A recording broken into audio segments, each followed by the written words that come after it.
Masaya ang maraming followers ni Kris Aquino nang ibahagi ng celebrity hairstylist na si Jonathan Velasco ang kanyang time na gupitan at ayusin ang buhok ni Kris. Ayon sa mga netizens, napapansin nila na umaayos na ang kalusugan ni Kris at thankful ang marami dahil nandoon ang mga kaibigan ni Kris para suportahan siya.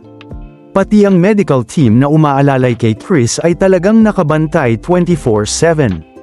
Ayon kay Jonathan, bago man ang hairstyle ni Kris pero pansin ang brave spirit ni Kris.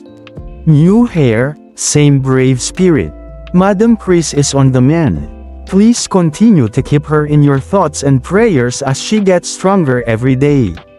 Kahit na kasalukuyang nasa St. Luke's Medical Center si Kris, hindi siya pinapabayaan ng kanyang mga kaibigan. Sa isang mensahe ay sinabi ni Kris na thankful siya habang mayroon siyang hininga.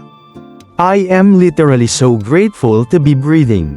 Kamakailan din ay nagbigay ng update si Kris at sinabing miracle ang nangyari sa kanya dahil habang ginagawa ang minor procedure ay pansamantalang hindi nag-function ang kanyang lungs. Pero thankful si Kris dahil maayos na natapos ang procedure at ang pag-iingat ng kanyang medical team lalo na ang dasal ng mga tao. Ayon kay Kris, utang niya sa maraming fans ang kanyang buhay na marami ang nakikipaglaban sa pamamagitan ng suporta at panalangin. Napatunayan ni Kris na ang sama-samang panalangin ay napakalaking tulong para sa kanyang pang-araw-araw na buhay.